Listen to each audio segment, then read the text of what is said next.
Welcome everyone to the very first session of the Biodiversity Academy with GYBN in Youngo. We're joined by two amazing speakers, Melina as well as Julia, for today's session, which is an overview on biodiversity, how the constituencies work, what young people are doing, how does the biodiversity framework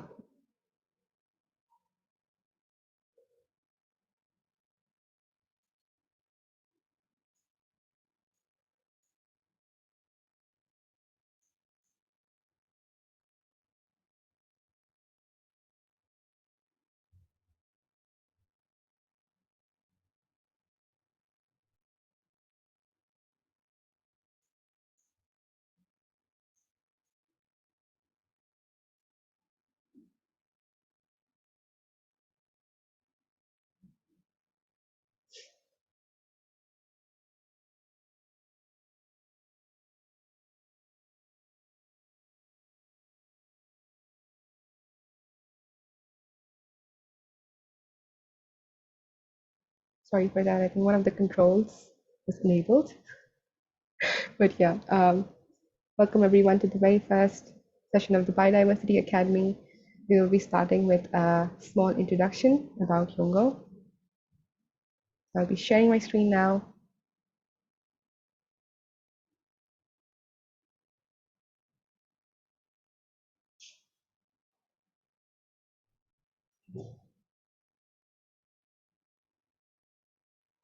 Youngo is one of the partners in this Biodiversity Academy. We are the official constituency for the UNFCCC.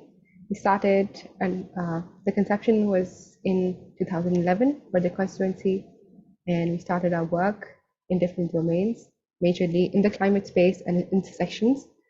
The whole timeline, as you can see, is through the inception of UNFCCC back in 1992, and then moving on to getting young people in this space of climate, because Youngo, again, is a constituency, not an organization, and it's a mechanism that is mandated by the UNFCCC process.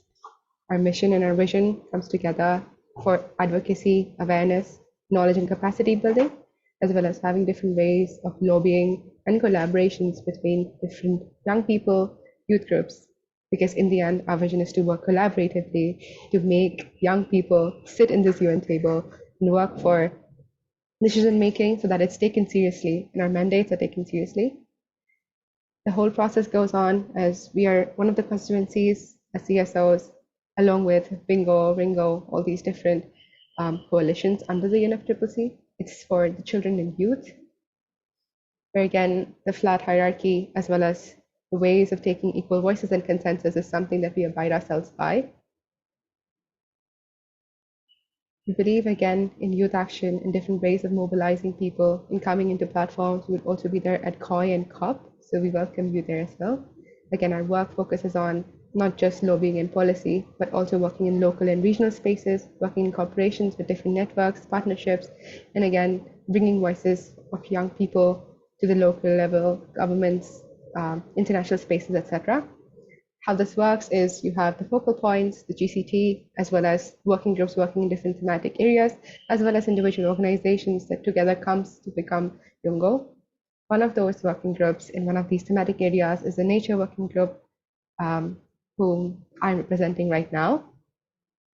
And the general structure of our membership for Youngo looks like this. We have more than 10,000 individuals and above 1,000 NGOs together from different regions of the world. And just to give an overview about the Nature's working group, we have several updates that keep on going on. Every bi-weekly meeting that you're welcome to join in. We'll share the presentation later. If you'd like to join Youngo, you can fill the form, and the only criteria is you have to be below 35 years old and enthusiastic about nature. Any more questions, any more ways to follow up or join in Youngo shown here? I think that is it for the small overview about Youngo. Now I would like to hand over to our very first speaker, Melina Sekiyama from GYBN.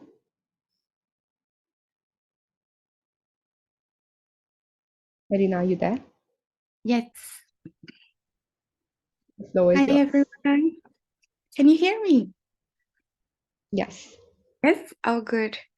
Oh, that's super exciting. Nice to meet you guys. My name is Melina. I'm from Brazil, and I am a biologist that have been like uh, together with GYBN for a long time, working on biodiversity. Just so that you know, like GYBN is the international coordination platform for the Convention on Biological Diversity, the CBD. And we're very happy to join like Youngo in this academy, like so that we can start bridging the two agendas. And today I would like to talk to you guys a little bit more about nature, biodiversity. Can you see my screen? Yes. Okay, great. Just start the presentation.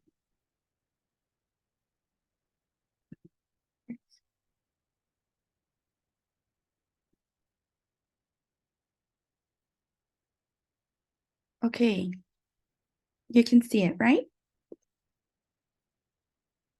Yes, we can see it. Okay, so I don't know how many of you are familiar with biodiversity. Like you can drop like comments in the chat also. I'll try to sort of monitor the chat while I'm talking. Oh, I can see there are a couple of people from GYBN. That's really nice. Okay, so actually when we talk about biodiversity, we're basically talking about our lives.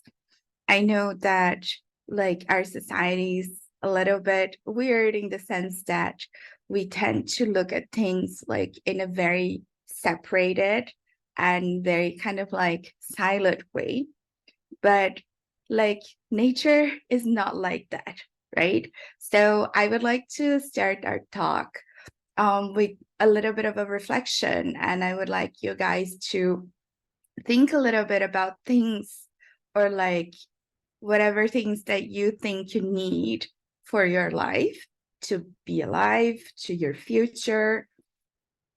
So if you guys can take a couple of like 1 minute maybe to think a little bit about that, you can start typing in the chat like things that you think like you need to be alive.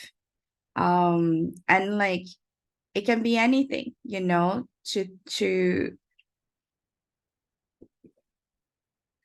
okay, air, water, yes, love, water, oxygen, food, yes, connections, shelter, clothes, oxygen, forest. Yeah, thank you guys. Insects, butterflies, yes.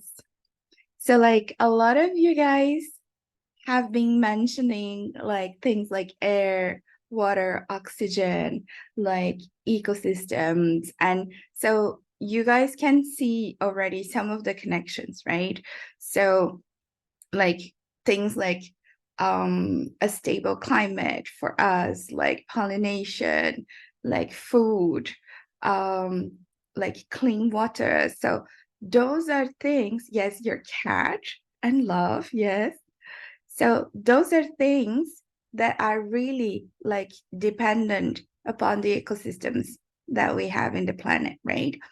Some people mention also relations, connections. So like if we think closely and look at our cultures, our dances, our songs, like our crafts, it all kind of like resembles nature. Like humans are just one more species, right?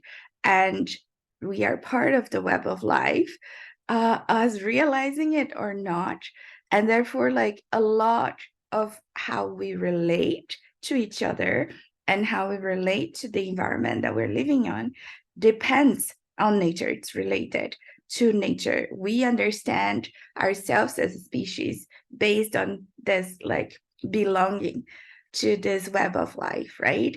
And so a lot of people said, like your feelings, like love, So a lot of how we build relationships, how we get inspired. So I don't know how many of you are familiar with the story of how like the bullet train was created, but it was basically a scientist that was a bird watcher. And then he realized, for instance, that when the kingfisher would jump into the water, like that was very like not so much splash, right? And basically that's how he decided to design the bullet train and the aerodynamics so that it would not have a huge impact like in sound and in the air flow, right? Like if we have people, you cannot see my slides? It's on the very first introduction slide, if you're still on that. No, that's super weird. Let me try again. I'm so sorry for this, guys.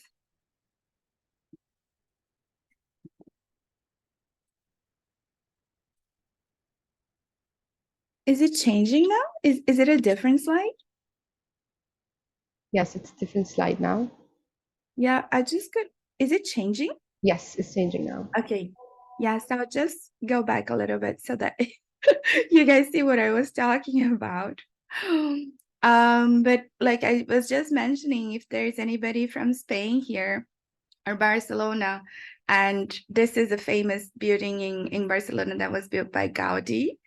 And it's completely based on like nature, right? So he designed his buildings and all his projects was like in a way kind of like to mimic what nature was doing like in by observing the ecosystems. So if we really take time to reflect about our lives, about our communities, we will see how much we depend. Did the slide change? Yes, it's working. Yes. Okay, great. So then basically, like you can see that we're all sort of part of this web. And like this web actually supports and underpins all the life on Earth, right? So I saw that there are many biologists in the room, but like how the Western scientists defined is like all the species on our planet, their genetic diversity, the ecosystems that are formed by them. And then something that most people like overlook or don't realize is that we're talking about like millions of years of evolution, right? So it means that like this story of life and biodiversity is like this whole dynamic history and all the living beings that have existed or are existing and how they have interact with each other. And like the way we define it, it's really truly like the diversity of all life and its relationships, because we cannot kind of like just isolate single species and expect them to live, right? No, like all the species are interconnected and they live because of its relationships. And it also like has the dimension of culture. So like all the languages, the worldview, the knowledge systems, the identities, practices. So all of like the social or cultural systems that have been built like by humans or by other species even, like now we're kind of like starting to like finally like look at other animals and other species as also like subjects, right? And so like there are people trying to understand the language of whales, for instance. And so there is a whole new world of like more than human like species, right, that have their own culture and we are not aware of that. But this is also part of biodiversity and of nature, right?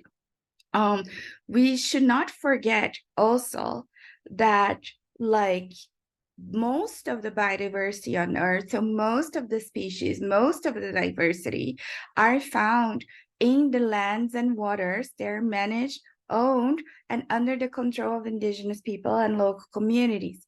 So like those have been the people that lived in those territories for like millennia, right? And the thing with with the situation of indigenous people and local communities is that like their livelihoods, not their only their livelihoods, but their identity, their future, their whole lives are connected to their territories. So they have this different like relationship that most of like the modern westernized societies have kind of forgotten about it. And so like they have been tendering, they have been taking care of those lands like since time immemorial, right? And like finally Western science is kind of recognizing it. So it took them how many like centuries even, right, to realize that. But today we know that over 70% like of all biodiversity are still being conserved under those territories. So like that's why whenever talking about nature and whenever talking about the diversity of life, we cannot like have this conversation without indigenous people being present and represented and sharing with us their knowledge and wisdom. Okay. So that was a little bit of an intro, what like how we can talk about biodiversity, how we introduce it. But then hello, Anthropocene, right? Like this is what is looking right now. You can see, I'm sure you're familiar with this. Like you can see all these indicators of like how humans have been living and behaving in this planet.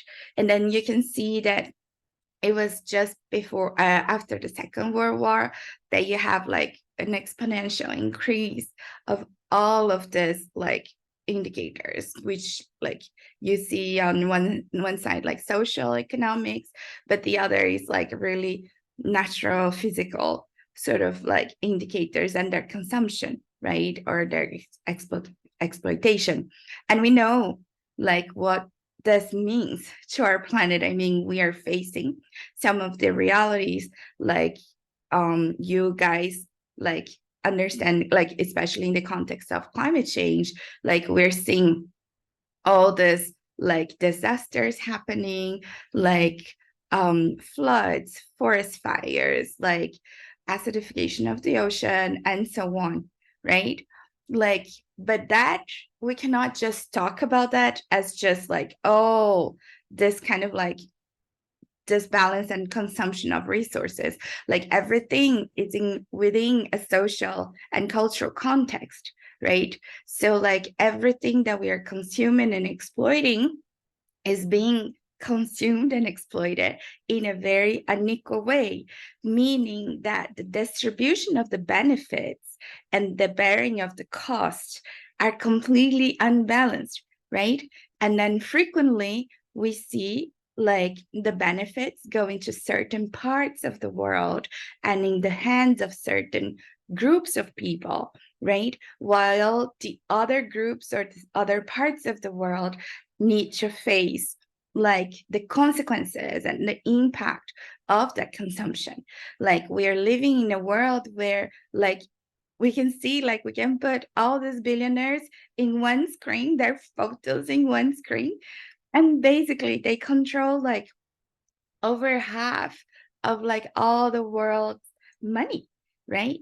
Like so what we're talking about now, what it is really at stake when we are behaving in this way in this planet. So like I'm not sure if like all of you are familiar with the concept of planetary boundaries, but this idea came from a group of scientists, and they were able to kind of like um divide the kind of like um the necessary conditions for like humans and all the other species to thrive in the planet. And then they found out like this like limits So these are limits of like a safe operating zone. So the green part is what we should be kind of like what is safe, like to keep doing in the planet. And then if you see like the nitrogen and phosphorus, like climate change, land system change. So like I think this is probably biodiversity, like genetic diversity and so on. So like you can see that some of those limits are already kind of like way far beyond, right? So this means that we are not really operating in a safe way in the planet, and this is going to have very complicated, like drastic consequences to us. If you check the Living Planet Index, so this is from a WWF report, and they monitor like over 30,000 populations, right, of like vertebrates. And then they are like their results, the latest is that we have a 70% decrease of all these populations, right? Any of you guys are familiar with the IPBES report? So IPBES is the Intergovernmental Panel on Biodiversity and Ecosystem Services, and they are like the IPCC.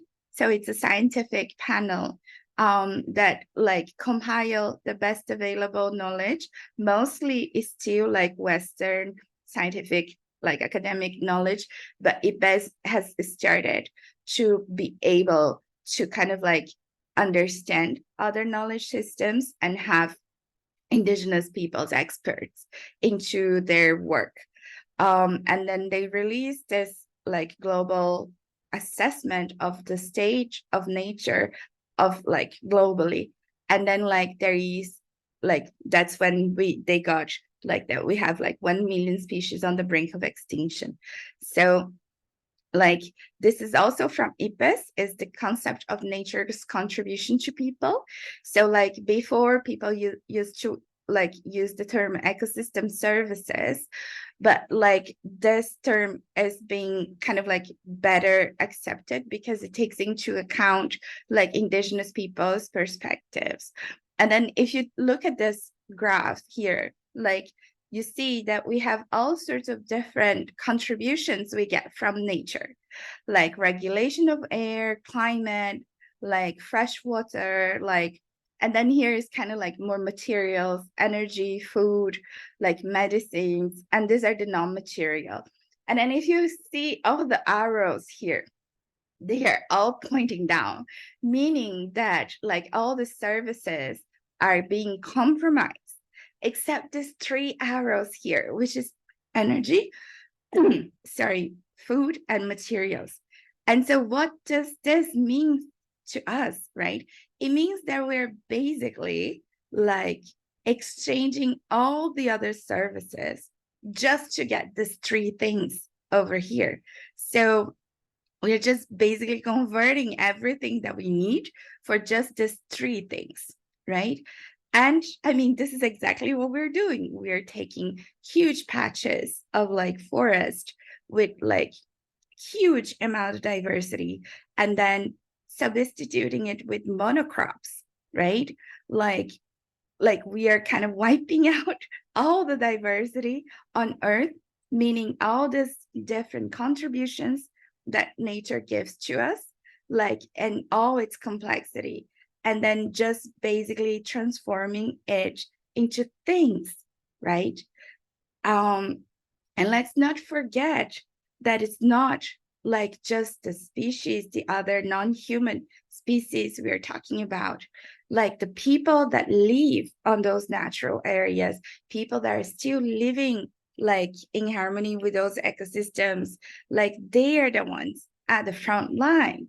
So when we see like dam being built or big mining projects or like big agri businesses or big monocrops, like basically most of like the high, like large scale industrial level production of anything, like that is going to encroach on like natural sort of landscapes, there are going to be people living there.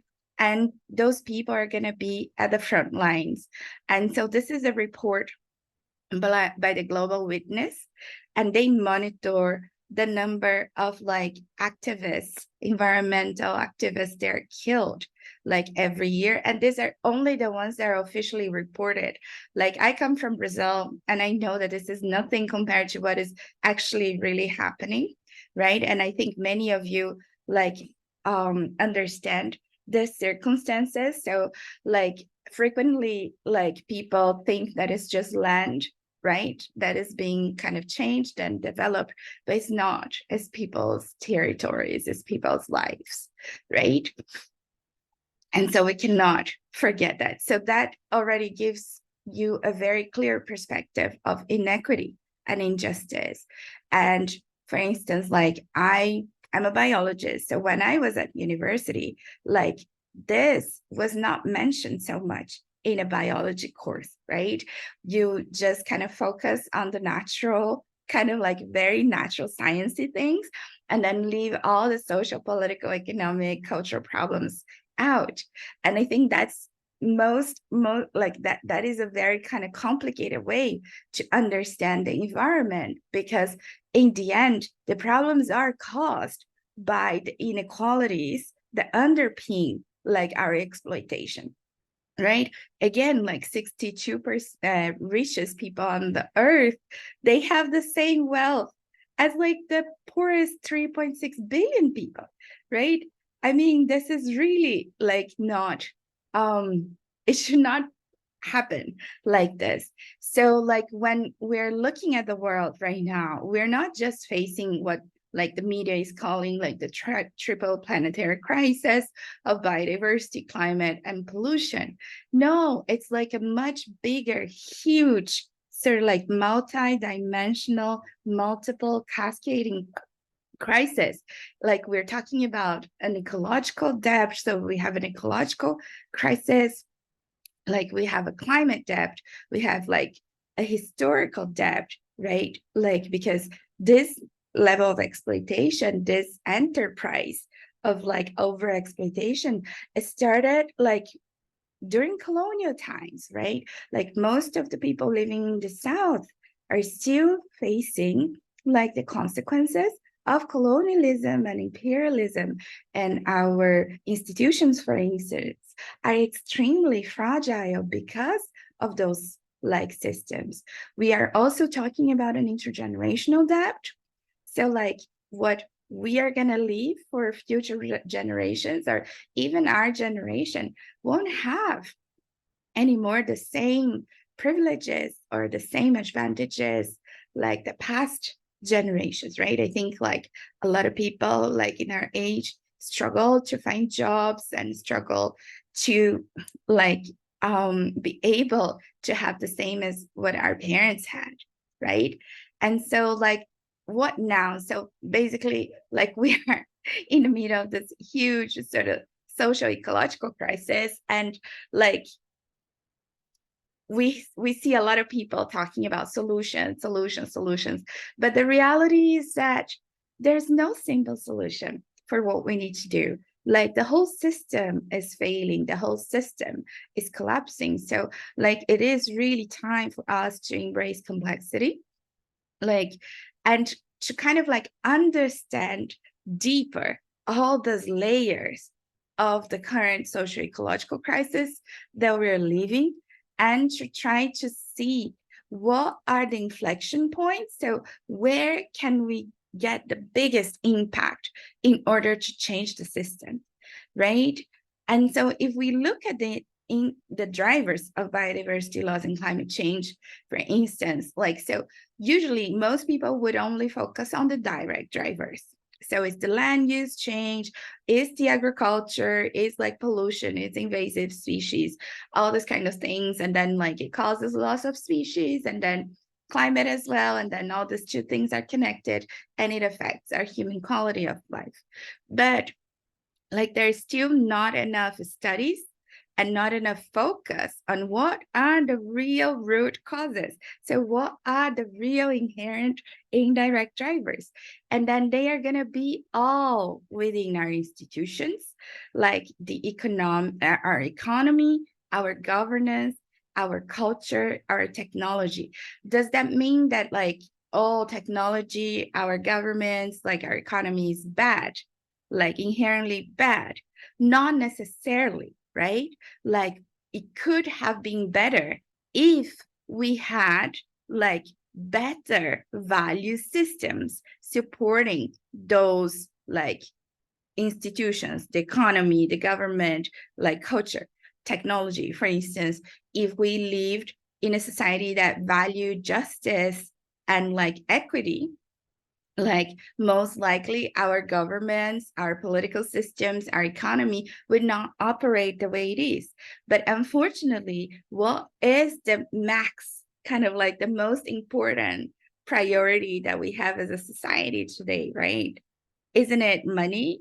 Isn't it like the maximization of profit? Because it's not just making money anymore. It's kind of like making more money always, right? So it's this kind of like concept of infinite like profit, right? So if that is our max priority, like our kind of like one ring to rule them all, right? Like then what kind of system we're really gonna make? And then all the institutions, all the norms, all the rules are gonna follow that, right? And that's how we're having the kind of like social ecological crisis that we're living. And all of this, I know it's terrible. I know it's extremely complex. And most of the time I have huge headaches just thinking about that. So in those times, I think we need to take a moment of like breath, right? And really start reflecting what transformative change look like, right? And it's okay if you think it's too difficult, because it is very difficult and it is very complex. And I think we need to start accepting the complexity, because if we only look at simple solutions, we are never going to fix anything. And we're going to just kind of like perpetuate the same problems, right? And this is the same for every complex problem in this world. So like what most of scientists, and obviously, I mean, like you don't need to be a scientist to understand this, that what we need is a fundamental system-wide strategic reorganization across technological, economy, and social factors, right? So what we need is to really, really change the heck out of this system that is not working well. And so like, I mean, just so that we think a little bit, and this is a lot more, I mean, a lot of people say like, oh, but like, what is the practical actions that we can do and all those kind of things? And this is important, but like, you need to be able to like think critically and question everything that is happening in the world today, because otherwise you're going to lose the depth of your understanding of the problem. And then you're only going to be kind of like a minion to the system, like making sure and ensuring that the system is perpetuated, right? Because we really cannot solve our problems with the same thinking that we used when we created them. So like what the global assessment of EPAs has shown is that the change towards sustainability must be profound, systemic, strategic, and reflexive. And that it's not going to be happening spontaneously. So if we don't do anything and if we don't change our practices and our value systems, it's not going to change. Like it will require a lot of effort and a lot of understanding of how local and global systems like and this dynamic, okay? And we will have to challenge the establishment. I mean, there are forces. I mean, the world is very unequal, like we discussed before, right? So that means that we have an extremely poor power balance. It means that there are going to be forces of more powerful sort of like interests that obviously dominate like the other interests, right? So obviously we will have to kind of face resistance and a power imbalance. And And so like, I just want to kind of like go very briefly over it. This is very complex, like, and I think we will have opportunities to discuss more about like how can we ensure like a critical thinking into our kind of like actions and into our like activities within our communities, within our groups, to ensure that we are contributing to a system change, like to a transformation, and not really just kind of like being minions of the system. Okay. But this is like, I mean, it's not easy. So we will have to take some time to kind of like understand over it. And so I just wanted to like raise your attention a little bit to the concept of leverage points. So leverage points is like that point where if you make just a small action, like you're going to have like a bigger impact, right?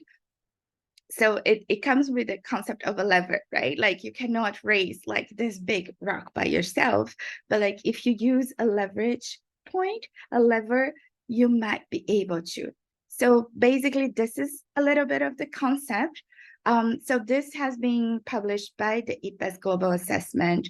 So they have been thinking and compiling a lot of information about how to ensure like a system-wide transformative change happens, because like this is the only way for us to tackle like the social ecological crisis. So like biodiversity is so sort of like it's not an easy measuring, like carbon, for instance. Like there's not even a way yet to measure like richness of biodiversity in a good way, you know, except by kind of like species and ecosystems. So it is still like a field that there is a lot of uncertainty and a lot of unknown things.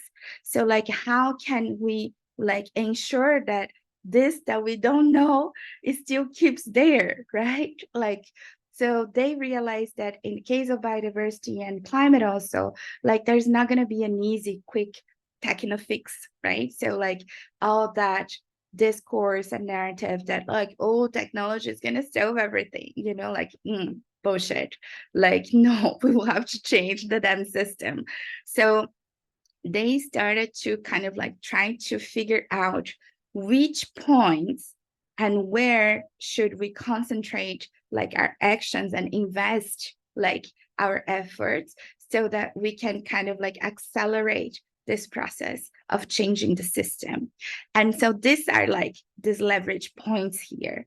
So like they figured out that by following this, or by in making sure that these are reflected in the work, like we will be able to kind of like start kind of like moving the cogs of the system that now it's kind of really broken, like in a better way.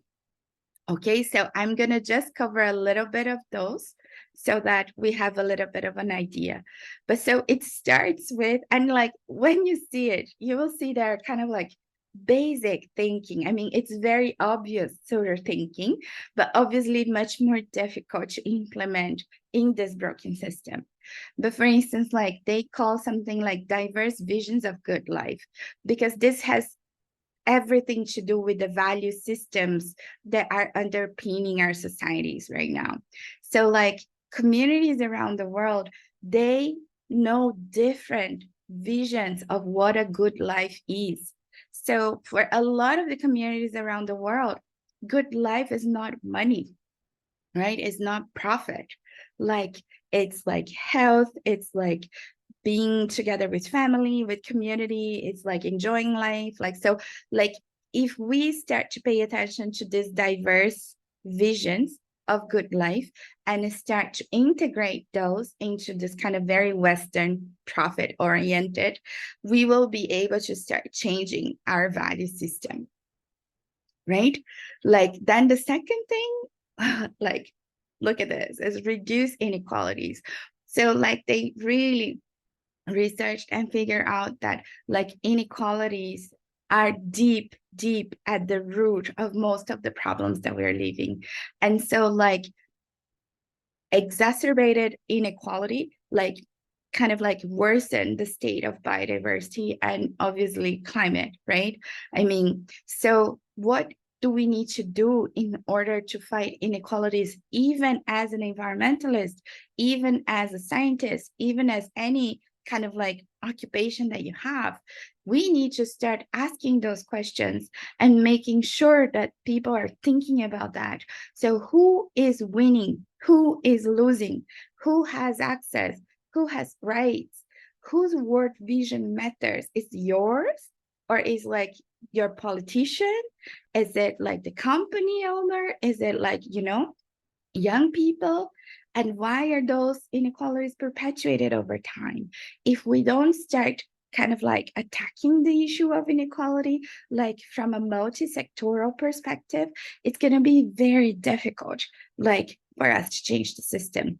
And that is directly connected to justice and inclusion in conservation. So I don't know if you kind of like, when you were studying about the environment, if you ever came across with this idea that, oh, local people destroy the forest. So this was kind of like the mainstream version of conservation, like especially like it started like a long time ago, because like I don't know how many of you are aware of that, but most of the big conservation NGOs and societies, even today, especially in North America and Europe, they were created and they kind of like started with a very elitist and racist vision, right? It was basically wealthy people like that wanted to have pristine lands to hunt, right? So they used kind of like the excuse of conservation to kind of drive local people away from their land. And like if you are familiar, like if there's somebody here from South Africa, like most of the national parks in South Africa have been created during the apartheid. So it was like a tool that like the apartheid government used to just take away the land of young people, oh yeah, sorry, of like indigenous people, right?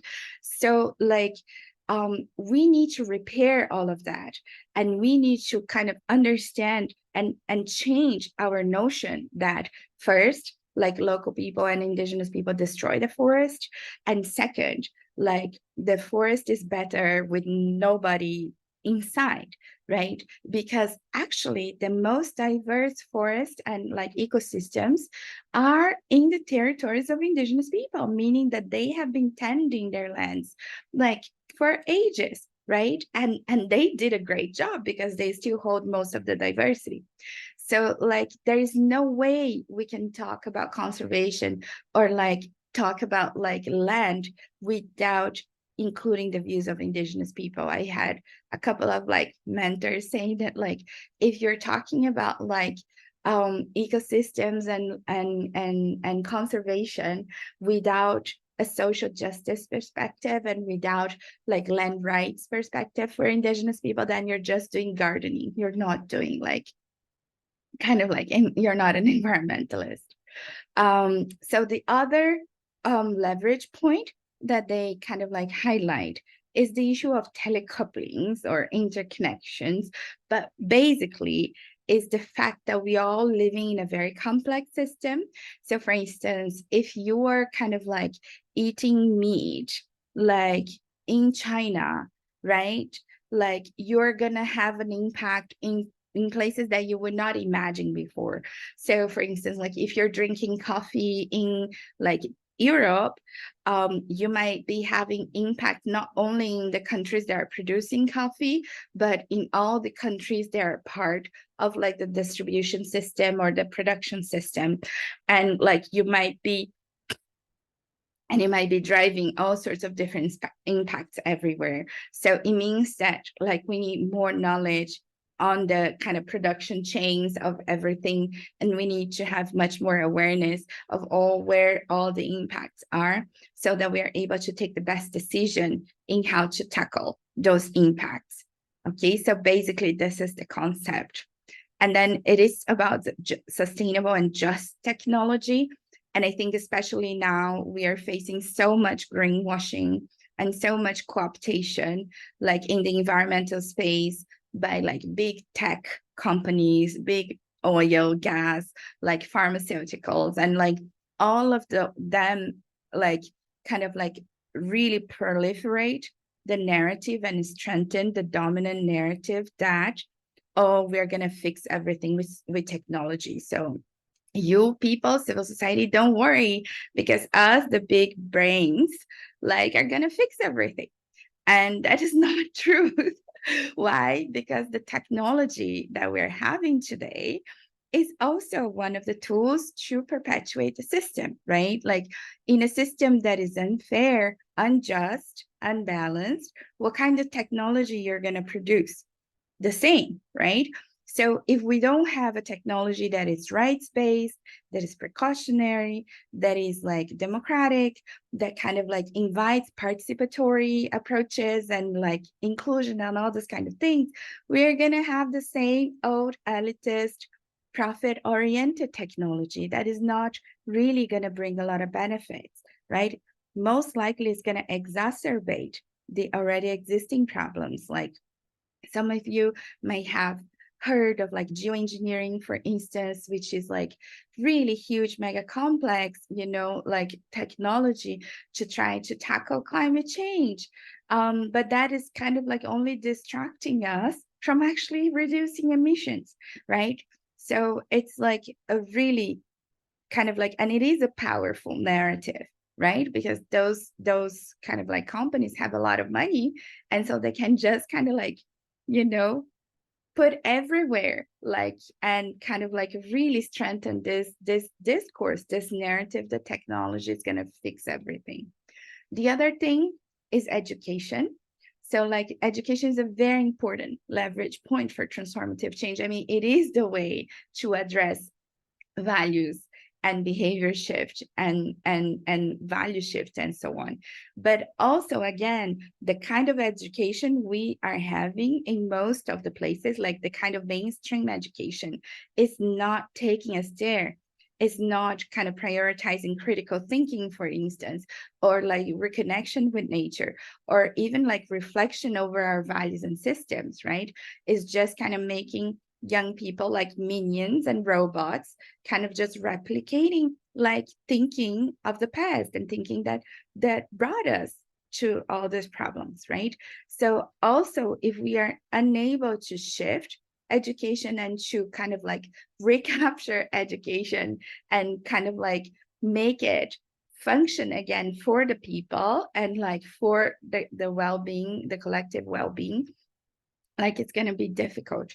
So this is one of the levers. And the other one, I think this is my favorite, is like, it's what they call like unleashing values and action.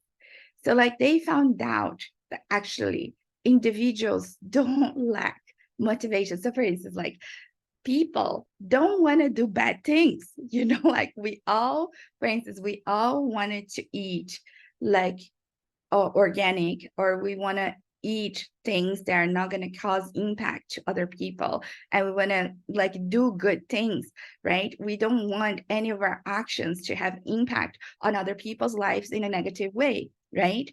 But like what is happening? Why can't we act in a good way?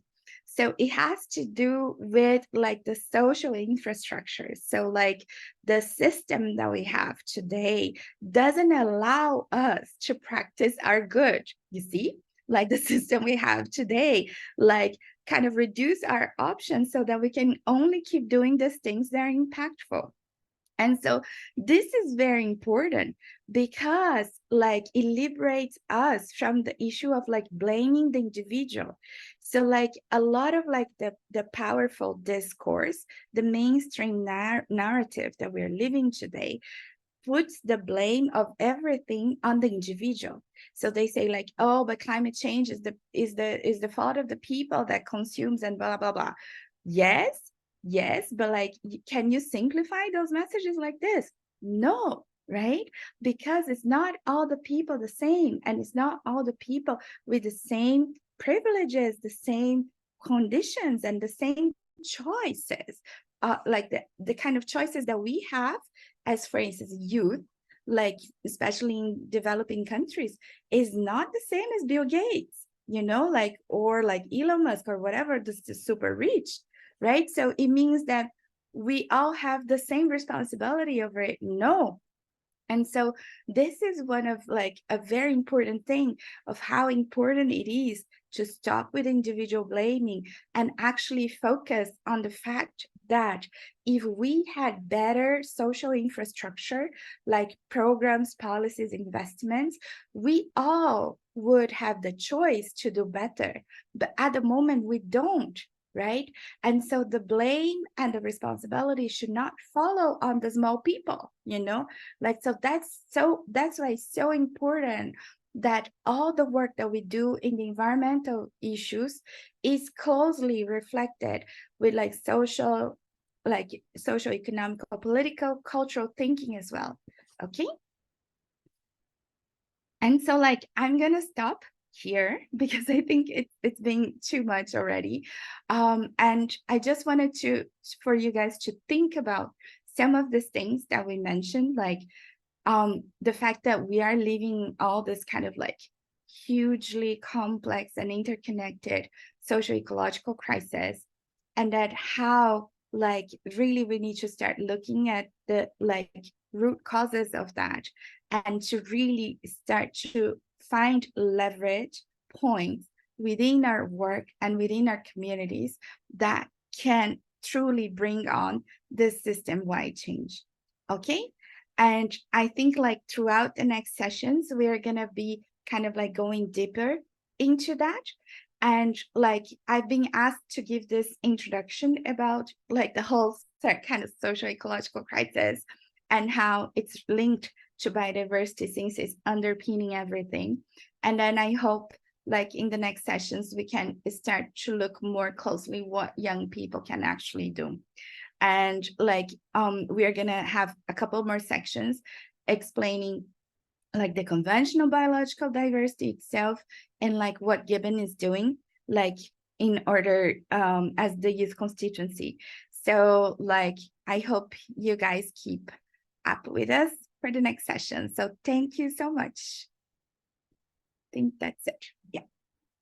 Thank you so much, Melina. Thank you for the awesome presentation. As you can see, with the amount of chit chats going on the chat, everybody is really fired up now. If you also have any links that you could share in the chat for people to join in GYBN, because I saw a couple of questions over there, and that would also be very helpful. Yes, I'll put it on the chat. Thank you so much, guys. Thank you, Melina. Now we're moving on to a 5-minute break. So we'll see you guys in 5 minutes for our next speaker, Julia Bethe from the Youth for Nature.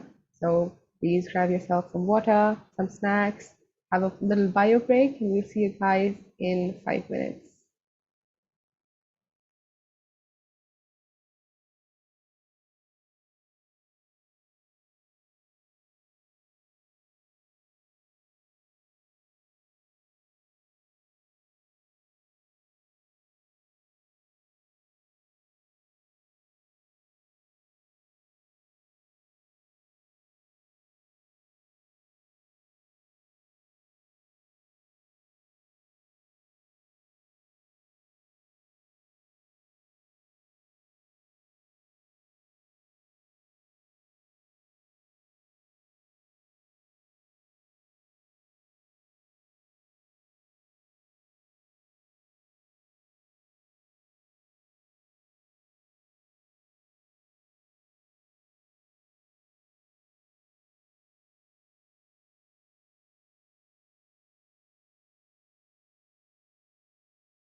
Hello everyone, we'll be starting in 2 more minutes. Just to address some questions that I keep on seeing again and again on the chat, we will be sharing the link for the recordings as well as the presentations after the session is complete. We'll also be sharing the attendance form so you can get the certificate for attending the academy after both of the presentations are done. We're about to start in 2 minutes. See you all then.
Welcome back, everyone, to the first session of the Biodiversity Academy.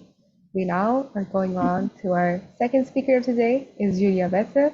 She is a French young interdisciplinary specialist in climate and nature issues that previously worked at the international level on climate and nature nexus, specifically in the private sector, as well as youth engagement in international policies and action for nature, including nature-based solutions, with a focus on post-2020 GBF. Julia Bethe, welcome, and the session is now yours. Thank you. Thank you very much. I'm very happy to be here. So I'll just start a bit my presentation. I hope you all hear me well, which I think is okay. Seeing some notes. By acknowledging my background so that you understand where I come from and why I'm talking to you in some way and presenting biodiversity in some ways. So I'm French, 25 years old, who grew up in an urban areas with some access to nature. I speak French, so afterwards, if you also want to speak, to have some questions in French because you're more comfortable, don't hesitate to do so. I'm very happy to help you translate those.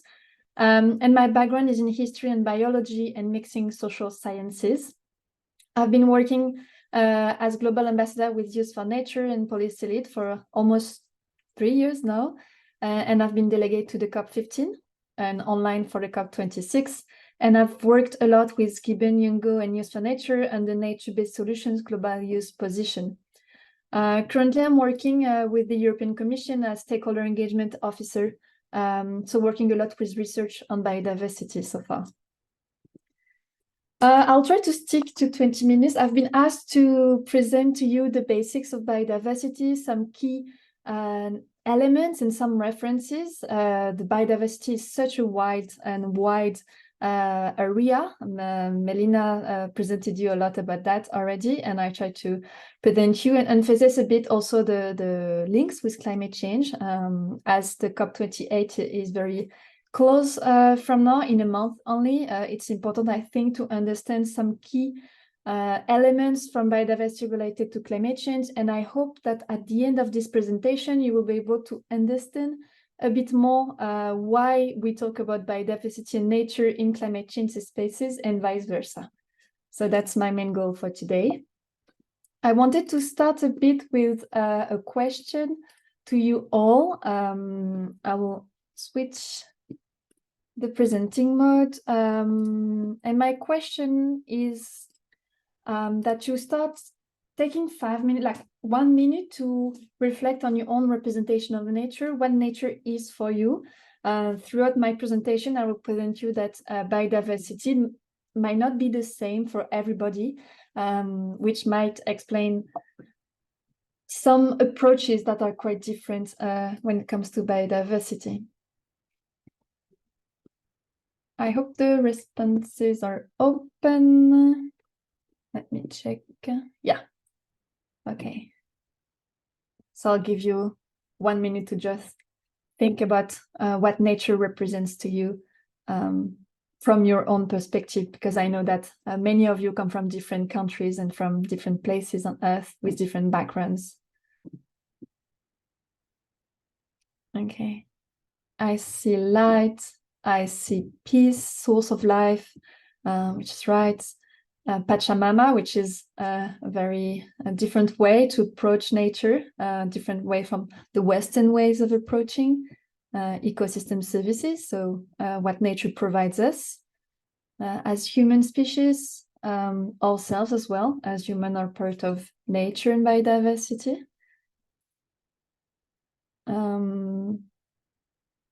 Okay, so I see many different type, and one word that comes a lot is home. Great, so many things. I'll just stop here. So because I don't think, okay. Let me reshare my slides here. Great. So it should be, no, it's not working. Don't know why.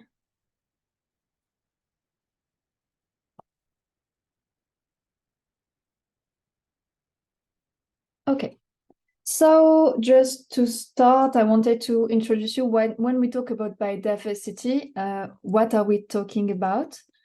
So it means literally the Earth's biological diversity. And by that, this word comes from the word, the Greek bios, which means life, and logos, which means to speak, to study life. So the study of life. Okay. Just looking at, oh, okay, sorry. So you can't see well. I'm sorry for that trouble. Don't know what is happening. So should be better now. Yes, you can see the presentation. Perfect. Apologies for that. Great. And when we talk about biological diversity, so when I say when we talk, it's more like the dominant narrative that comes around. And when you hear about these words and these meanings in the international levels, when we go to COP, etc. So this is what we mean behind these words. So it's first about the difference and the variety of species. So this is what we call the taxonomic diversity. So basically the different types of plants and animals that we have on Earth. It could also refer to the number of individuals of the same species, so the genetic diversity. This is more about the different, in one sense, like when you have a cat, there are different colors of cat and different races of cats, and this is where a genetic diversity of one species. And then finally, it also refers to the ecosystem diversity, so the ecological diversity in terms of time and location. So in one area, the different ecosystems that you may have in one same area, which is could be one to several different ecosystems in one place. So this is also referring to biodiversity. And finally, one word that you can also often hear is biomass. And biomass refers to the living organisms, and it's linked as well to the biodiversity. Usually, we use biomass in the climate spaces to refer to the carbon weight of the biodiversity. Just, I will do a short overview of what biodiversity. So the Convention on Biological Diversity refers as the variability among living organisms from all sources, including inter alia terrestrial, marine, and other aquatic ecosystems, and the ecological complexes of which they are part of. This includes diversity within species, between species, and of ecosystems. So that summarizes a bit what I've just shown you before. The term biodiversity is quite recent, and it's coming from the Western sciences that developed in the past centuries. What happened somehow is that in the 18th and 19th, there had been the Industrial Revolution in the Western world that increased the use of natural resources in the world. And some were noticing that and trying to explain in different terms and through different sciences what it meant by that. And at some point, mostly in colonized world, the Westerns came and realized that there was some amazing nature in some places that need to be conserved. And this first was translated in the concept of national parks that came out. Then after these types of approaches, scientists realized that there was another use of biodiversity and natural resources. And the first big publication that came was in 1972, which was called The Limits to Growth, or the Meadows Report, that was published by the Club of Rome. And this is the first time really that scientists warned the world that biodiversity was under some warnings, and it was important to have a look at it and to protect it. First time the word biodiversity has been used is very, very recent. It was in 1986 and was officially used by all countries during the Rio Earth Summit in 1992, when they decided to create the Convention of Biological Diversity along with the Climate Change Convention. Along the years, some nature conservation bodies were created, such as the IUCN and WWF. Back then, their approaches were, as I said, a bit more colonial and a view of nature that was very different from the view that we can all have today.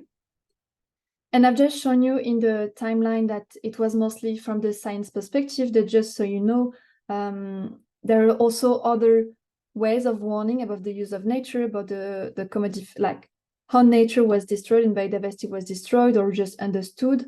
And lots of indigenous people and local communities were warning for decades about this. I also want to stop a bit on the different concepts and approaches towards biodiversity, so more scientifically.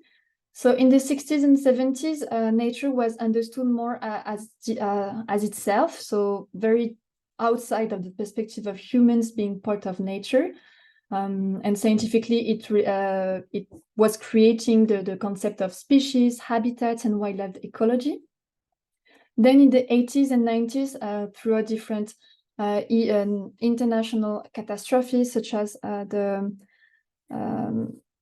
the petrol crisis, the idea of pollution, overexploitation came out, but still the study of nature was studying nature, understanding nature despite people. And then more recently, nature for people concepts were studied. And this is when the concept of ecosystem services came out, the economical value of nature and how much nature and biodiversity are bringing to us in terms of economical value per se. And more recently, and thanks to the contribution of the indigenous people and local communities, the people and nature concept and peoples with an S now emerged a lot, and the approach of biodiversity shift more on having a more interdisciplinary approach and understanding nature and biodiversity through the lens of the social and ecological sciences with the social-ecological ecosystems.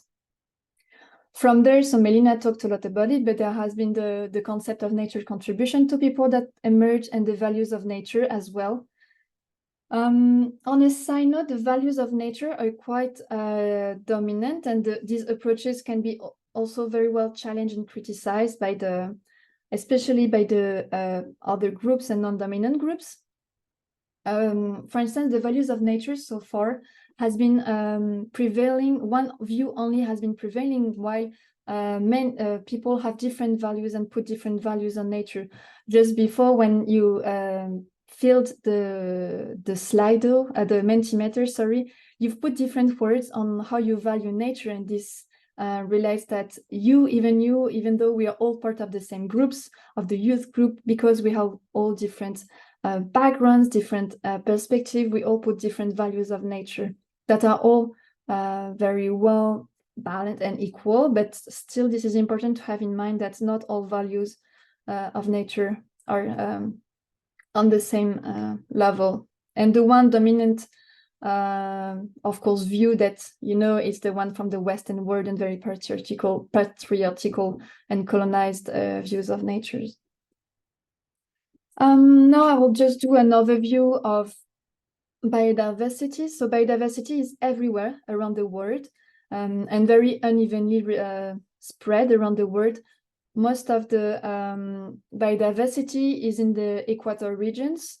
Tropical forests are 10% of the Earth's surface, where 90% of the world's species are. And the more you go up in the north or down to the south, there are less and less species. However, it's important to know that it's only for terrestrial species, and in the marine environment, there are lots of species spread everywhere. So there's a gradient and differences. So here the main point is that it's very unevenly spread. However, all ecosystems have lots of different biodiversities that are key to maintain everything that ecosystems provides to us and to our livelihoods. It's very important to note that in this map you see it's mostly Ecuador, where at the equator where biodiversity is, and it's relating a lot to where indigenous people and local communities' lands are. One very interesting number is that indigenous people lands are very unmodified. So this is where biodiversity has been kept intact the most, with the lowest rate of humans modifications. And they're managing 32% of the global land area. So they're traditionally owning, managing, and using or occupying these areas of the world, so 1/3 almost. This means that their role is very key and very important when it comes to conservation of nature and biodiversity conservation, and I will get back to it a bit later. That's also why we always say that it's very crucial to recognize the indigenous people's rights and governance systems in an inclusive approach, to support and finance them properly, and to fully consider them if we want to implement some conservation targets, such as the 30 by 30. Then here is some key numbers that are quite interesting to understand biodiversity as a whole. Is that you have to understand that 99% of species that ever lived on the planet are already disappeared, because the Earth is 1.5 billion years old. However, it's super important to know that as humans, we rely on 50,000 wild species to survive, according to the IPBES. And today we have about 10 million species on Earth, but it's super hard to fully understand how many species are currently living on Earth. And we estimate that there is 1 or to 100 million species that we don't know that are currently living on Earth today. And one coarse statistic is that indigenous people and local communities represent 5% of the global populations, while they're protecting 80% of biodiversity. So as I shown you in the previous slides, they're really key, and most of the lands that they're managing and owning are having a high level of biodiversity that is intact. We all rely on biodiversity. Melina talked about it a lot. So this is what we call nature's contribution to people. Biodiversity is helping to so many aspects of our lives, not only by feeding us, but for instance, by providing us a regular regulation of air quality. A forest is helping cleaning the air. So it's important to have highly healthy forest. But it's not only about that. Also, biodiversity has values that are cultural and that are good for mental health, for instance. We all enjoy taking a walk to the forest, and it's and why we enjoy it, because there is lots of biodiversity. It's a great forest. The weather could be really great. So that's a really part of a good quality of life, so a good mental health and emotional health, thanks to a good quality environment. Indigenous people culturally relies a lot on a good ecosystem and a good biodiversity. So it's very important spiritually also as well. So that's also part of the contribution that nature can have to people.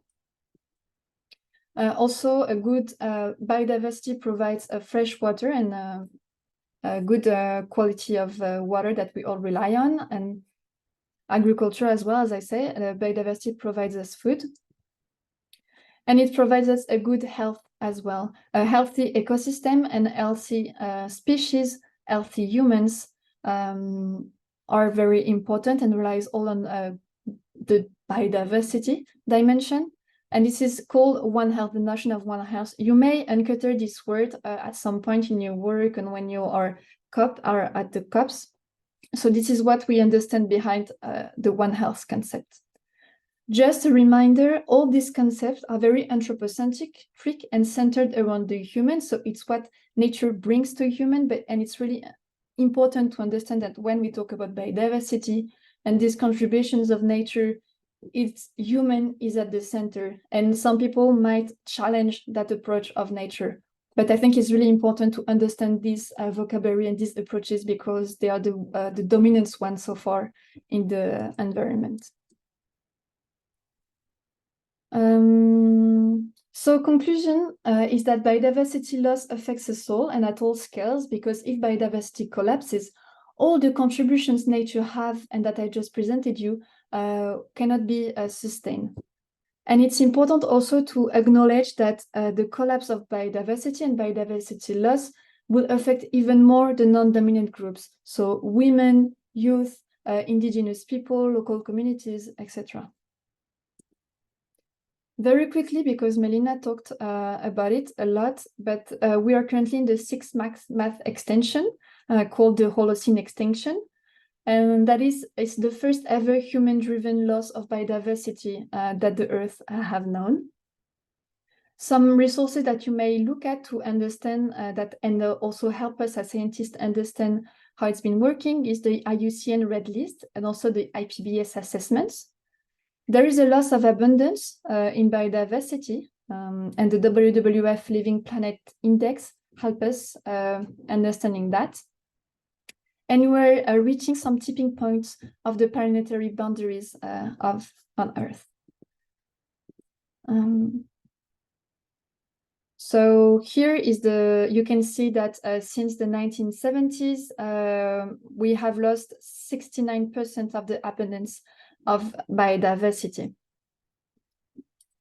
The slides will be available, so these numbers can be accessible at a later point.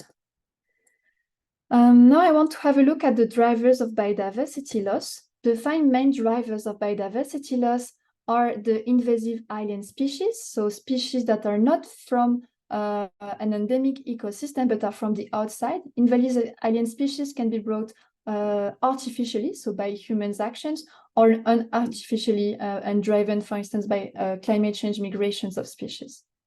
Pollution as well is driving biodiversity loss. Land use and sea use change. By that we mean, for instance, the transformation of a forest into an agricultural land, the over-exploitation of resources, and then climate change. And I will dive a bit into climate change just after. Species may adapt through these drivers, and through these pressures that is put on biodiversity, but not as fast enough. Not fast enough compared to the direct and indirect drivers of biodiversity loss. What does it mean? It means that species can adapt to all these pressures, but it means that it's not fast enough compared to other extensions of biodiversity that we have known in the past.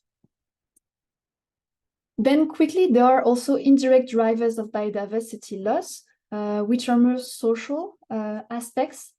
For instance, demography and social cultural drivers can drive to the loss of biodiversity, and also conflicts and epidemics. For instance, a war basically is not directly destroying biodiversity, but will, for instance, shift the attention of biodiversity conservation to something more important at that time, which is survival of the local communities, for instance. Institutional governance also can lead and take politics and policies that are leading to more destruction of biodiversity rather than protecting it. Indigenous people have been contributing a lot so far to the protection and to the dynamics of biodiversity. So local communities and indigenous people have domesticated different breeds of animals, but also different crops, and providing more genetic diversity on biodiversity. And then they have also been creating new ecosystems through human management of lands. They are protecting nature. As I said, indigenous people and local communities' lands have been the ones that have been the less touched by humans' hand and the less destroyed on Earth globally. And one key important point is that lands managed by indigenous local people and local communities are well monitored. Local people knows well their environment and their biodiversity, so they're providing lots and lots of information on the state of biodiversity. So the IPBES, for instance, which is reporting on the biodiversity status, is using lots of traditional knowledge from these people because they know on that. And their knowledge is declining as well with biodiversity, along with biodiversity. And one example is their languages. The more biodiversity is declining, the more local people languages is also declining. So the diversity of languages. It's related again to the duality between humans' well-being and healthy ways of life and biodiversity health. I don't have much time left, so I will be very quick, but I want to emphasize the links between climate change and biodiversity. As the climate COP is going, I want just to emphasize why it's important to bring biodiversity at the same level as climate change in these spaces. What is climate change? So it's just the change of climate that is directly or indirectly linked to humans' activity, altering composition of global atmosphere, and in which, in addition to natural climate variability observed compared to other time periods. So it's usually led by greenhouse gases emissions, the increase of, and it's leading to increase of global temperatures. Climate change, as I said, is one of the 5 main drivers of biodiversity loss. So it has lots of impact on biodiversity. There are more and more frequent and intense extreme events such as storms, droughts, floods, and wildfires. So it's very easy to understand that many species and ecosystems are dying under these extreme events. There is a rise in water levels and in oceans levels, meaning that some islands are completely disappearing from the earth. Oceans acidifications has lots of impact on marine biodiversity and is also changing coral reefs as well and making them less resilient facing climate change. And there is also desynchronization between independent species. What we mean behind that concept is that some species depend on other species to feed, to reproduce, etc. And the changes in temperature might make them migrate more in north to get more colder temperatures, and might just change the time of the years when the 2 species meet. So they cannot be dependent each other anymore. And then there is impacts on species with highest risks of extinction, new competition between species, mostly related from the migration of species, and then the settling of new invasive alien species as well. That is one of the 5 main drivers of biodiversity loss. And there are lots of retroaction as well, because ecosystems as well, when they are disappearing and when there is biodiversity loss, then it increases climate change impacts through what we call retroaction. For instance, different ecosystems such as oceans, peatlands, forests, and coastal wetlands are absorbing lots of carbon emissions, and when they are destroyed, they are releasing all this carbon in the atmosphere. Then, as been said, these greenhouse gas emissions are the main reasons for the increase of the global temperatures. That's why we talk about double crisis. It's the two sides of the same coins. And just again, on a note, women and indigenous people and local communities are the first to face consequences of climate change impacts. And all these damages that biodiversity suffers from are non-reversible damages and in all different ecosystems. So it's very important to prevent them beforehand. Here is just a very short scheme explaining all this retroaction complex and scheme. So conclusion here is that it's very imperative for climate actions and strategy to consider fully biodiversity. And all decisions made on climate solutions has to consider fully biodiversity and the people implementing these strategies. I've just put the example of afforestation strategy, which I think is very relevant here. When there, on theory, planting a tree absorbs lots of carbon. So you can calculate how much carbon will be captured and taken out of the atmosphere and put on the ground. However, if you don't consider biodiversity dimension here and local people dimension and social dimension in here, only the climate and carbon dimension, then you may face solutions that just are a monocultural species that are planted and are just destroying old and important lands where they will have been having lots of biodiversity in there. At the international level, there has been ways to tackle this biodiversity loss. I won't talk a lot about this, but just so you know, there are different multilateral agreements and specific conventions that exist. More specifically, the UNCBD and UNFCCC and the UNCCD are addressing directly or indirectly the biodiversity loss aspects. There have been last year the COP15 that you may heard of, and one of the outcomes of this COP is the global biodiversity framework. And in this framework, which is quite interesting, there is one target that focuses on the minimizing climate change impacts. So as you may see, it's very closely related and it's starting to come at the international level.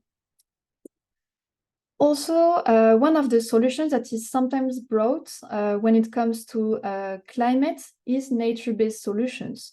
So in a few words, what it means here is that some solutions in nature is here to help store carbon and to help reduce climate change and climate change consequences and also improving local people way of life. With GYBN and Youngo, 2 years ago, we decided to dig a bit more under that and to understand what is behind this term of nature-based solutions. What does it mean?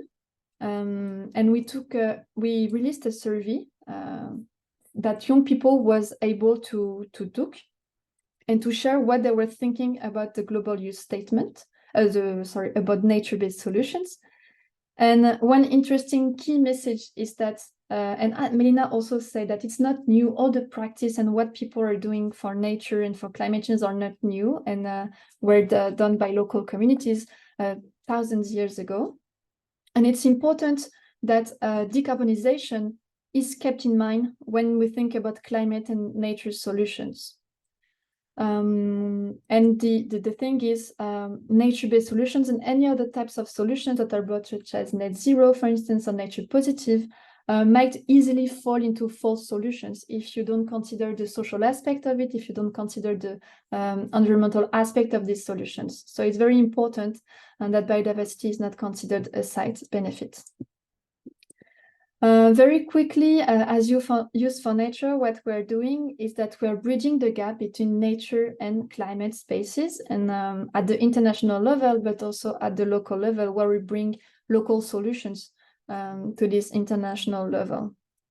And here is to say that young people are one of the most affected population by climate change and biodiversity loss, and it's important that justice is made and that nature is brought in the climate levels.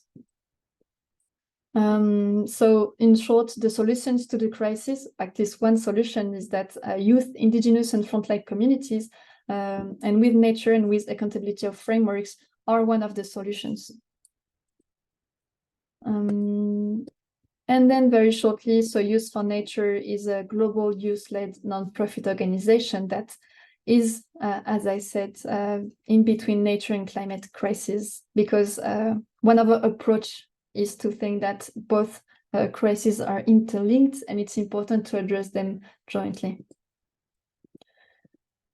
And to do that, we can't do this on your own. So we have lots of friends around and from different communities from all over the world that is working with us and that we work together and support each other, such as Youngo and GYBN that is organizing this academy, and it's very important. And very quickly to finish, because I'm taking too much time, and something that I really want you to take out from this talk is that biodiversity is very complex. It cannot be addressed in like a 30-minute talk, of course. It cannot, but it's important to also understand that it's evolving. It's an evolving concept that is brought, and that we are all putting different values on nature and biodiversity. And it depends on many, many things about your background, about your ethnicity, about your age as well, about where you come from the world. And it's important that all these values are reflected when we are talking about solutions to climate change.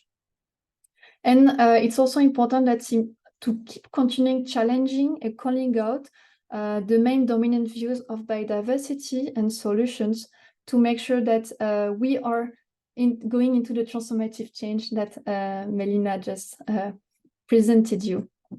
And also it's very pointless to not include biodiversity into the climate change fights, because if you are limiting to 1.5 degree the global warming, but you have no biodiversity, then it's very pointless. It's very important to keep protecting biodiversity. And again, it's important to call for a just transition, and that nature protection that includes right-based approaches, especially for indigenous people. And that's it. Thank you very much. I'll make available my slides so you have access to all the resources I've presented you and even more, and you're more welcome to ask your questions. Thank you so much, Julia, for the presentation. I also see a lot of questions on the chat and a lot of questions on how people can join in Youth for Nature and what's the process like. So if you or I see Rachel as well, if you or Rachel can share the link to join Youth for Nature, that would be really cool. Moving on to the Q&A session, if any of you guys have any direct questions for the speakers, other than the ones put already on chat, or if you want to unmute yourself or speak directly, please feel free to just raise your hand. We can unmute you and you can ask your question. But again, I would like to thank Melina and Julia again for the sessions, for the presentations. If you have Miriam. Hi, good afternoon. Thank you so much to the speakers for an amazing session. I just have a question about the indirect drivers of biodiversity. I know both speakers mentioned institution, something around that, and it wasn't very clear. I don't think you both explained what it meant, and I would like you, if you can, to explain the institutional part as an indirect driver of biodiversity. Thank you. Hi, thank you so much for your question. I'm just trying to bring back the slide that I used. Just a second. I'm going to put it on the screen, because then I think it's going to be a little bit more easier for you to understand. So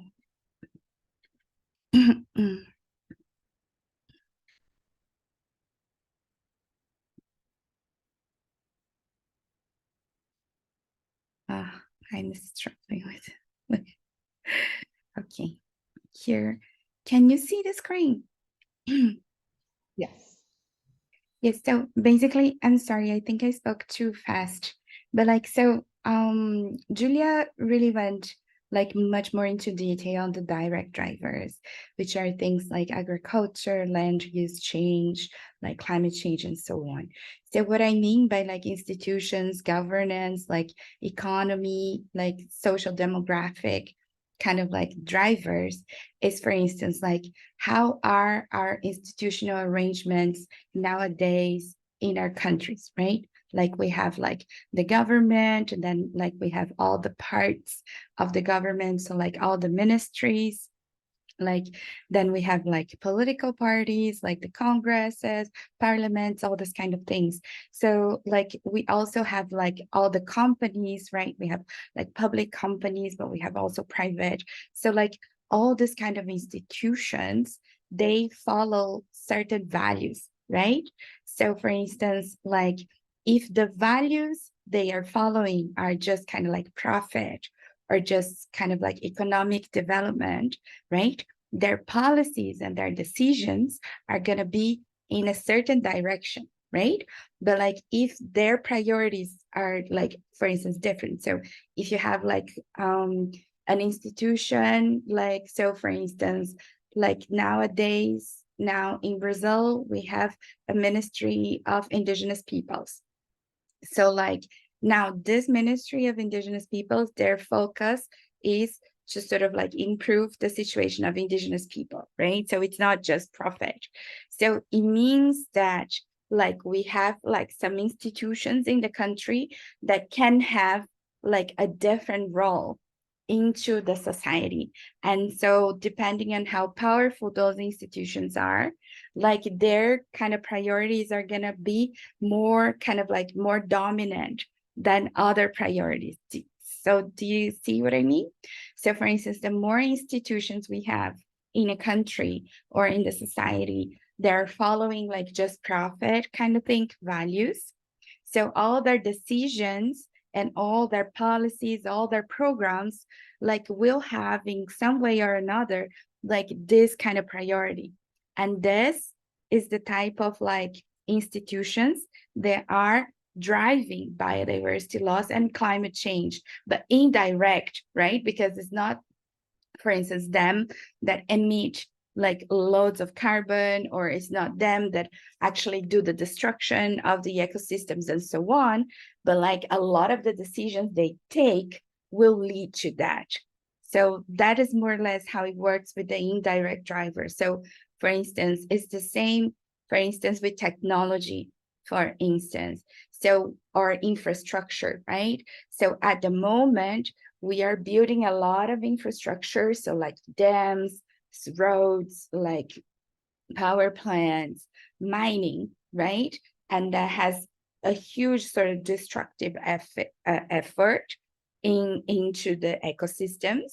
Like, so those are the direct drivers, but what are the technology that is driving that? What are the decisions? So these are the indirect drivers. Is it a little bit clearer now?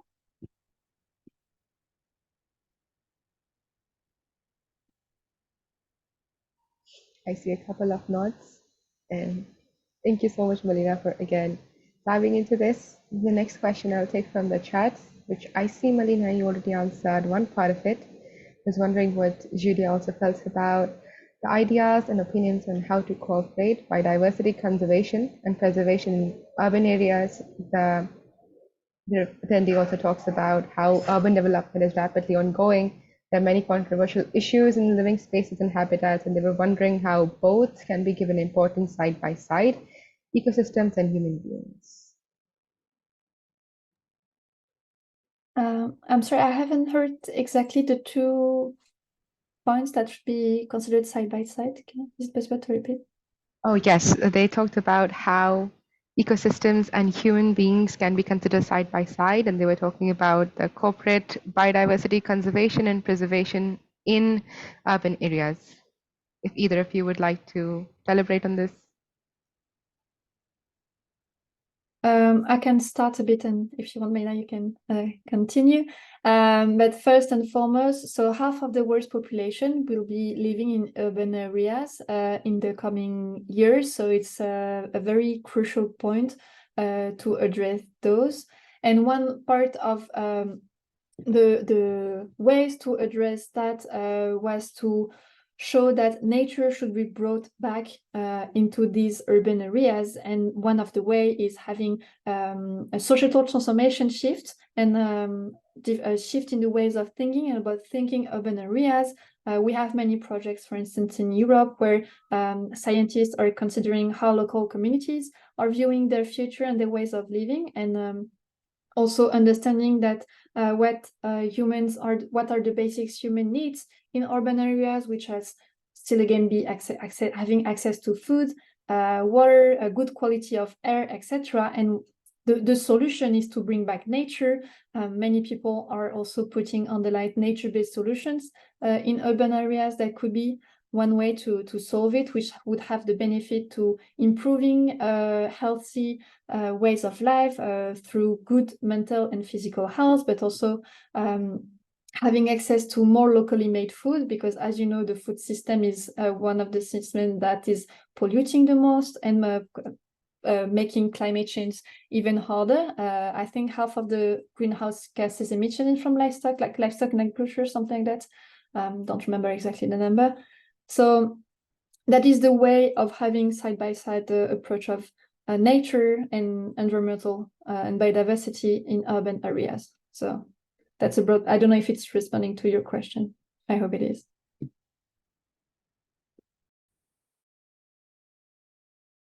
Yeah, I can just add a little bit, Fatima, because I see that you put the comment exactly about like man-made green spaces. And I mean the fact that the pandemic is helping to make people realize like how we depend on nature for even mental health.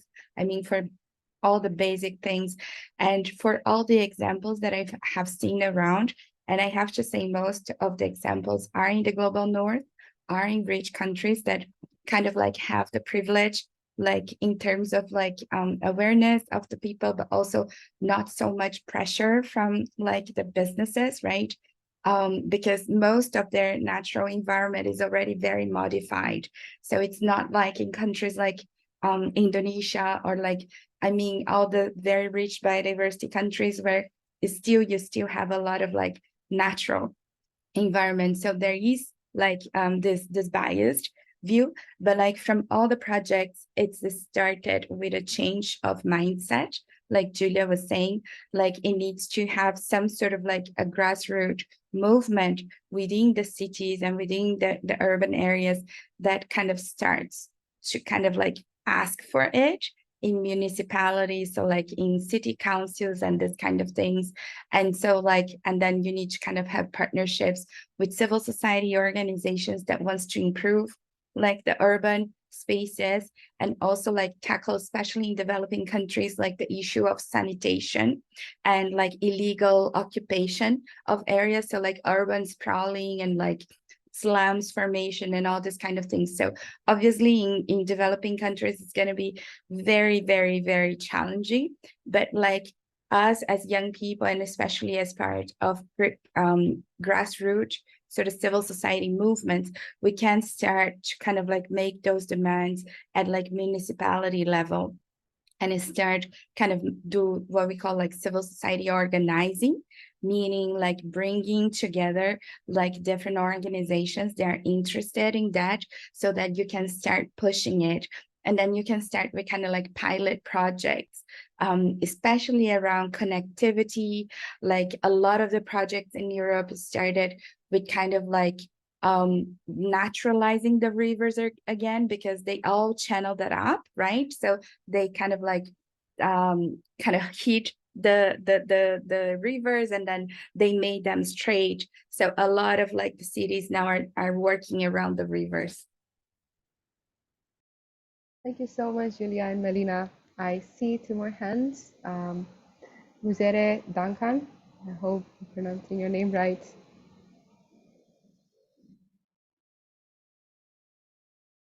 Are you able to unmute?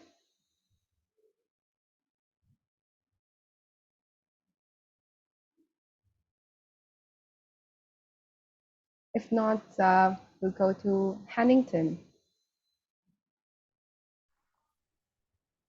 All right, thank you so much, Ayad. Greetings, everyone. My name is Hannington Serwanga. I'm based in Uganda. I'm one of the policy lead of the Nature Working Group, and I really want to first thank the presenters. You've really had educative sessions. It is worth the time we've taken organizing the academy. My question goes direct to Julia. You talked about the invasive alien species. Are there interventions currently that are being developed to address this issue? Because we realize that it's really a serious issue to do with the diversity of our ecosystems. Thank you so much.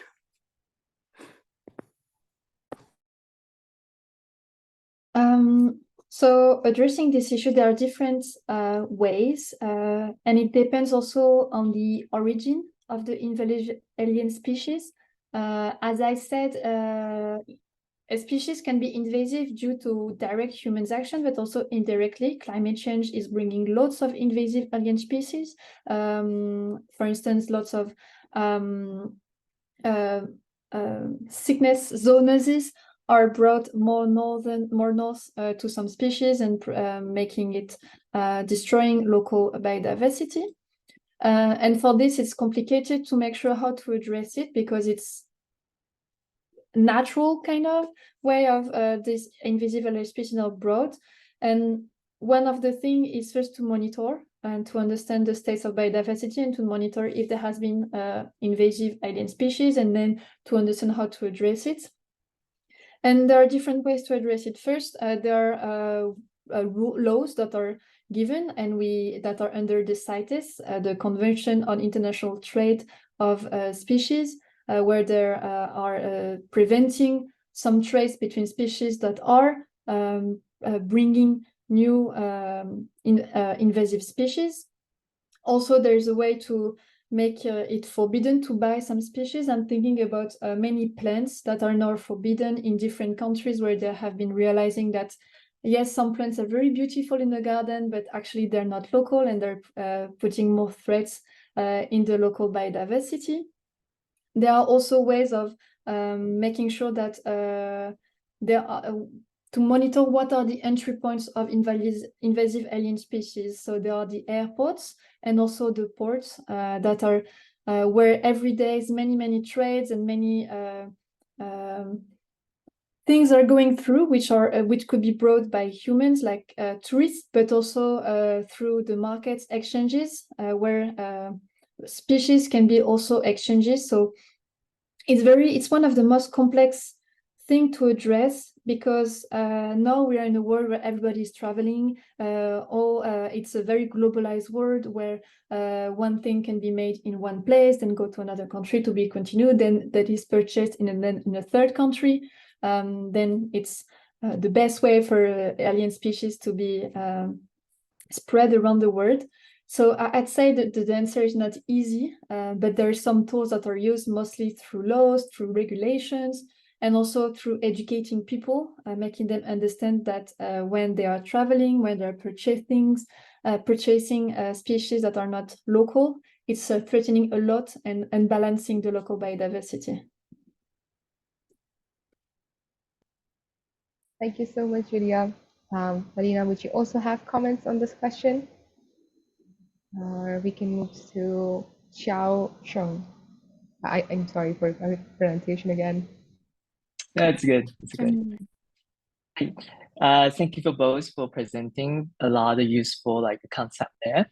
My question is recently there's the nature-based the task force on nature-based financial disclosure. So it seems that also Melina, you mentioned the biodiversity or value of nature. People have different view on it, and then we kind of need to change the value of it. I think that's quite inspiring. It's also kind of changing concept for me as well. But then it seems like the nature-based financial disclosure, actually we're trying to put the money dollar sign back to the nature, right? So just kind of want to see the view from both of you. What do you think about this? I think the whole purpose is really to direct that financial capital to put into more work on the nature. And so what do you two think about this? Thank you so much. Thank you so much for your question. I think that's a very, very crucial question. So like you have to understand that like the whole system is in collapse, right? And this kind of current system of like market-based approaches, like at the end is at the root of why we are operating like this. So now there is a growing kind of thinking that before, like humans felt very connected to nature. So they really felt that they were part of nature. And then we can study, so for instance, most of the indigenous cultures around the world is still detain that understanding that we are part of like the living system. And so we're not separate. And why I'm bringing that up, because this is kind of like at the core of like this modern Western way of thinking, because the basically like, so all these market-based approaches, they should have been seen as kind of like a medium term, a short to medium term solution, so that we can kind of like gather subsidies, financial subsidies, so that we can change our mindset and change the way of looking at nature, so that we can kind of like repair the system, right? But like what is really truly happening, like, is that the majority of those market-based approaches, they are being used as kind of like a smoke screen, like as a greenwashing, so that you don't do what you really need to do. And this technically a short middle term like approach becomes kind of like the full kind of like portfolio of like what the governments and the business leaders are offering in the crisis. So like still, I agree with you that we need to start from somewhere.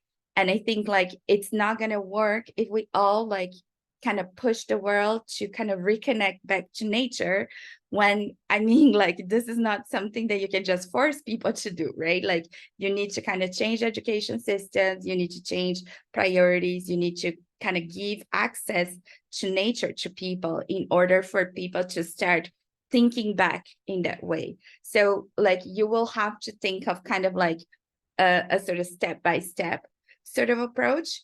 In this sense, like as it is always with many things, like especially coming from the business sector, the idea itself, the intention might have been good. It is good, you know, to have like disclosure of like where the money is going and all these kind of things. Everything related to transparency is really, really good. But if it means that in kind of, let's say like, okay, so we all invest in natural capital accounting, in all these kind of things and so on. But if this only ensures that you kind of put more things into the commodity markets, you know, so if all of this effort only intensifies like neoliberal practices and sort of like, you know, only kind of like speed up the commodification, then like at the end, the outcomes that you're gonna have is not gonna be good. And I mean, it's not gonna kind of pay the promise, you know, like kind of give like what they have been promised before. So it really all depends on how this all this kind of like tools, like policy and financial tools, are really, really developed. And then the way they can be developed in a more favorable, sort of in a better way, is kind of ensuring that there is diversity and inclusion in representation. So for instance, if it's all the same old white guys from Europe and North America deciding things, I'm sorry, nothing is going to change. It's not going to be good. You know what I mean? So if there's no representation, if there's no difference of thinking in there and different priorities being contemplated, like you will have to be kind of cynical and critical about that. So like right now, Thank you, Melina, for the answer. I'm sorry to cut you in the middle, but there's 30 minutes left, 30 seconds left before the call ends on its own, because the maximum we can stretch is 2 hours. So I would like to thank everybody for joining, and Melina and Julia for speaking. And thank you so much for the questions. We'll see you next week, same time, same place. And again, thank you everybody for making this a successful session. If you have any more comments, we'll address them on email as well. Thank you for, again, our amazing speakers from GYBN and Youth for Nature. And see you all soon. Bye. Thank you. Thank you so much. Thank you, Ayadi. Thank you all. Next. Bye-bye. Bye.